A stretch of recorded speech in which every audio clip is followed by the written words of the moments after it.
నేను చేస్తున్న ఈ కువైట్ ఎడారిలో అయితే మట్టికి పని ముగ్గురు పని అని చెప్పి ఒక్కరితో చేపించడం వల్ల హార్డ్ వర్క్ కింద అయిపోయింది. సింపుల్గా ఉన్న పని కూడా ఆ పని చేయడం వల్ల నా కాళ్ళు కూడా చూడండి, కాళ్ళే కాదు చేతులు కూడా అయితే పాడైపోయినాయి. మొత్తం ఇలా అయితే హార్డ్ వర్క్ అంటే పొద్దున్న 4:30 లేసి గ్రౌండ్లు తూడ్చి ఖర్జూర చెట్లు నీళ్ళు వదిలి వచ్చేటప్పుడు 9:30 అయింది. 9:30కి పైన ఎండ ఎలా ఉందో తెలుసా, బేవచ్చమాట. ఆ ఎండలో ఈ చేను అయితే మొత్తం కొయ్యాలి. ఈ చేనుతో పాటు పక్కన ఉన్న చేను కూడా కొయ్యాలి.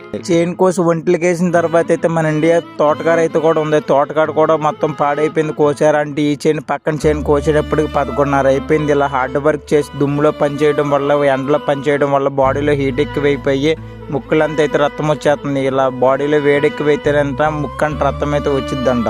మొదటి రోజు కొంచెం వచ్చింది, రెండో రోజు కొంచెం వచ్చింది, కానీ మూడో రోజు 4వ రోజు ఎక్కువైపోయి రక్తం చూసాక నాకు భయం వేసింది ఏమైందని చెప్పి. అందరూ వేడి చేతను అలా వచ్చింది అన్నారని చెప్పి ఆవకాడని కాయ తీసుకొని పాలు తీసుకొని అయితే దూసి అయితే చేసుకొని అయితే తాగాను. ఎందుకంటే బాడీలో హీట్ తగ్గించడానికి అన్ని ప్రయత్నాలు చేస్తున్నాను, కానీ నేను ఎంత చేసినా ఇక్కడ ఎడారిలో ఎండ ఎలా ఉండిద్ది అనేది మీకు అంచనా వేసుకోండి ఒకసారి మీరే. నేను తాగిన తర్వాత నాతో పాటు 3 పిల్లలు ఉన్నాయి. దీని తల్లి చనిపోయింది, అందుకే నేనే పెంచుతున్నాను దగ్గర నుంచి. కష్టమైన పని కూడా ఎందుకు చేస్తున్నాను కామెంట్లు అడుగుతున్నారు. నేను కష్టపడేది నా కోసం కాదు, నా ఫ్యామిలీ కోసం కాదు. కొంతమంది దగ్గర మోసపోయి వాళ్ళకి డబ్బులు కడుతున్నాను ఈ కువైట్ ఎడారిలో కష్టపడి.